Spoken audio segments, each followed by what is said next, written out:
Hello students, good morning. Welcome to TSN School, Class 12 Mathematics. Continuity and Differentiability, Chapter number 5. Chapter number 1st and 2nd हम cover कर चुके हैं, Relations and Function, and now we are discussing the Continuity and Differentiability. Okay. So what is continuity and differentiability. अब continuity का क्या मतलब होता है, यानी कोई चीज़ जो लगातार है, कहीं ब्रेक नहीं आना चाहिए किसी चीज़ में ना, उस चीज़ को हम कहते हैं कॉन्टीन्यूअस, यानी जो लगातार है, अनब्रेकेबल जो चीज़ है उसको हम कहेंगे कंटिन्यूअस, लगातार। तो उसी कंसेप्ट को, उसी कंटिन्यूअस के कंसेप्ट को यूज़ करके हम मैथ्स का एक कंसेप्ट पढ़ते हैं, that is called continuity. Okay, so introduction देखते हैं। This chapter is essentially a continuation of our study of differentiation of functions in class 11। Class 11 में आपने काफ़ी सारे फंक्शंस पढ़े हैं, उनका डिफरेंशिएशन पढ़ा है, ट्रिग्नोमेट्रिक फंक्शंस पढ़े हैं, उनका भी आपने डिफरेंशिएशन पढ़ा है। We had learned to differentiate certain functions like polynomial functions and trigonometric functions को आप डिफरेंशिएट करना सीख के आए हो। फॉर एग्जाम्पल कैसे करते थे आप डिफरेंशिएट, जैसे 3x² कोई फंक्शन है, इसका अगर मैं डिफरेंशिएशन करूँ, यानी अगर मैं इसका d/dx निकालूँ, d/dx ऑफ 3x² में कितना लिखूँगी, 6x। क्लियर है students? So in this chapter we introduce the very important concepts of continuity, differentiability and relations between them. Okay, इनमें हम वहाँ हमने ट्रिग्नोमेट्रिक फंक्शंस पढ़े, यहाँ हमने क्या पढ़े हैं, इन्वर्स ट्रिग्नोमेट्रिक फंक्शंस। ओके, तो यहाँ पे हम इन्वर्स ट्रिग्नोमेट्रिक फंक्शंस जो होते हैं, इन्वर्स ट्रिग्नोमेट्रिक फंक्शंस का भी डिफरेंशिएशन देखेंगे। पर उससे पहले जो कंसेप्ट आता है वो आता है कॉन्टीन्यूटी का, कि कॉन्टीन्यूटी क्या होती है, कॉन्टीन्यूटी को हम कैसे समझेंगे। तो let's start continuity. We start the section with two informal examples to get a feel of continuity. देखो दो एग्जाम्पल अपन स्टडी करेंगे। एक एग्जाम्पल ये देखना, f of x is equals to 1 जब x 0 या 0 से छोटा है। ओके, तो जब x 0 या 0 से छोटा है तो f of x की वैल्यू कितनी होएगी, 1। तो देखो इस चीज़ को मैंने यहाँ कैसे ड्रॉ किया है, 0 या 0 से छोटा x इस तरफ आएगा, तो x की वैल्यू कितनी हो जाएगी सॉरी, x की वैल्यू उस केस में कितनी हो जाएगी, 1। तो यहाँ मैंने लिख दिया 0,1 और इसको मैंने यहाँ सर्किल कर दिया। देन सेकंड इज, क्योंकि 0 पे भी वैल्यू कितनी है, 1, इसीलिए यहाँ पे मैंने इसको डॉट मार्क करा है ना, क्लोज डॉट मार्क करा है। Then 2 if x is greater than 0, और जब x 0 से बड़ा है, यानी प्लस x एक्सिस पे अगर मैं x को लेके चलूँ तो उस केस में f ऑफ x की वैल्यू कितनी है, 2। ना f of x is nothing but y, because y is equals to f of x। तो ये वैल्यू जो है 1 और 2, ये मैं किस पे मार्क करूँगी, y पे। तो जब x 0 से बड़ा है तो f ऑफ x की वैल्यू कितनी है, 2। तो मैंने यहाँ लिख दिया 0,2। यानी जब आप लेफ़्ट हैंड साइड से अप्रोच करोगे तो वैल्यू आएगी फंक्शन की 1, जब आप राइट हैंड साइड से अप्रोच करोगे तो वैल्यू आएगी फंक्शन की 2। ओके, अब यहाँ पे आप मेरे को एक बात बताओ, क्या ये जो ग्राफ इस टाइप का अपना ग्राफ बना है, इस बीच के एरिया में अगर मैं आपसे पूछूँ, इस बीच के एरिया में, ये एरिया दिख रहा है आपको इन दोनों के बीच का, इस बीच के एरिया में क्या इसका कोई भी पॉइंट अपने को गिवन है क्या, मतलब 1 से लेके 2 में, यानी y एक्सिस का 1 से लेके 2 तक का कोई भी पार्ट, कोई भी नंबर, क्या मेरे को उस पर मेरी f ऑफ x की वैल्यू गिवन है, नहीं गिवन है, इसीलिए ये जो पार्ट है ये पार्ट हमारे यूज़ का नहीं है। क्लियर है? तो मैं इसको कंटिन्यूटी को अगर मैं आपको इजी लैंग्वेज में समझाऊं तो मैं क्या समझाऊंगी कि कोई ऐसा ग्राफ जिसको मैं बिना पेन उठाए बना सकती हूँ। अब इस ग्राफ को मैं बिना पेन उठाए नहीं बना सकती हूँ, पहले मैं इधर से आऊँगी 1। ओके, जैसे पहले मैं क्या करूँगी, इधर से आऊँगी 1 चलूँगी। ओके, पहले मैं यहाँ चली, फिर अब बीच का एरिया तो मेरे काम का ही नहीं है, फिर मुझे यहाँ पे आके ऑब्वियस सी बात है पेन उठाना पड़ेगा, फिर मुझे यहाँ से वापस मूव करना पड़ेगा। वाई? बिकॉज ये जो बीच का एरिया है, ये बीच का एरिया मेरे पार्ट में इंक्लूडेड नहीं है। क्लियर है ना? तो कोई ऐसा ग्राफ जिसको हम बिना पेन उठाए, यानी कंटिन्यूअस वे में अगर हम बना सकते हैं, तो ऐसा फंक्शन क्या कहलाता है, कंटिन्यूअस फंक्शन कहलाता है। तो इसका एक्सप्लेनेशन देखते हैं। This function is of course defined at every point of the real line. Real line के हर पॉइंट पे ये डिफाइंड है, क्योंकि 0 और 0 से छोटी वैल्यूज़ के लिए फंक्शन की वैल्यू 1 है, और 0 से बड़ी वैल्यूज़ के लिए फंक्शन की वैल्यू कितनी है, 2 है। तो ये पूरी रियल नंबर लाइन पे डिफाइंड है। graph of this function is given in this figure, one can deduce from the graph that the value of the function at nearby points on the x-axis remain close to each other, यानी आसपास के points की जो value है वो बिल्कुल पास पास रहेगी.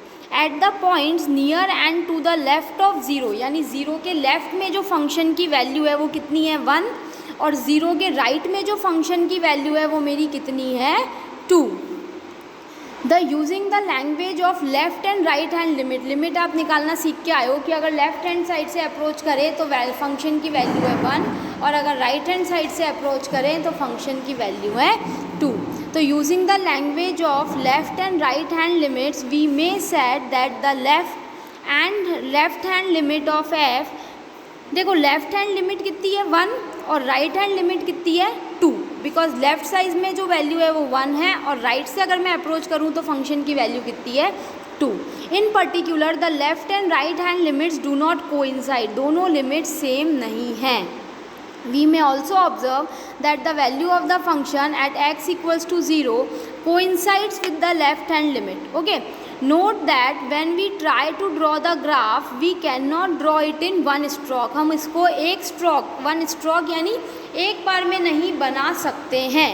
That is without lifting pen from the plane of the paper, we cannot draw the graph of this function. In fact, we need to lift the pen when we come to 0 from left. जैसे ही आप 0 को approach करते हो left से तो आपको क्या करना पड़ेगा, पेन उठाना पड़ेगा. बिना पेन उठाए आप इस ग्राफ को नहीं बना सकते हो.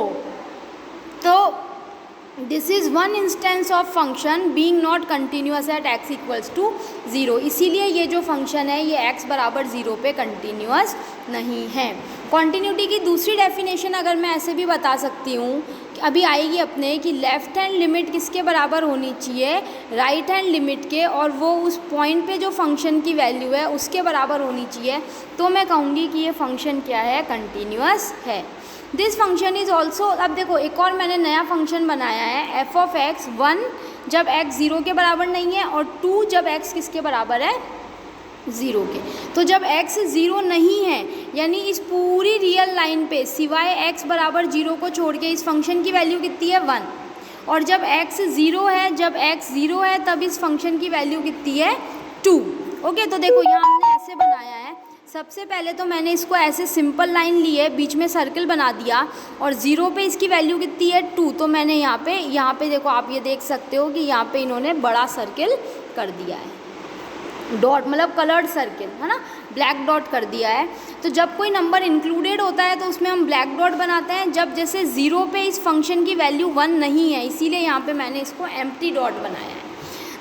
This function is also defined at every point. Left and right hand limit at x equals to 0 are both equal to 1. अब देखो ऊपर वाले केस में क्या था, लेफ्ट हैंड लिमिट 1 आ रही थी, राइट हैंड लिमिट 2 आ रही थी, इसीलिए अपन ने कह दिया कॉन्टीन्यूअस नहीं है.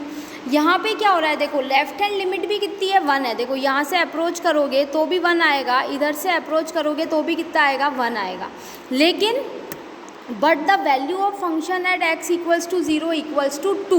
लेकिन x इक्वल्स टू 0 पे जो फंक्शन की वैल्यू है वो कितनी आ रही है 2 आ रही है, which does not coincide with the common value of the left and right hand limits. यही मैंने कहा था कि लिमिट के लिए क्या होता है कि लेफ्ट हैंड लिमिट और राइट हैंड लिमिट जो है वो इक्वल होनी चाहिए और उसकी वैल्यू उस पॉइंट पे, जिस पॉइंट पे मैं डिस्कस कर रही हूँ, जैसे यहाँ मेरा पॉइंट 0 पे मैं डिस्कस कर रही हूँ तो उस पॉइंट पे फंक्शन की भी वैल्यू तीनों अगर सेम होती है तो मैं कहूँगी कि फंक्शन क्या है, कॉन्टीन्यूअस है.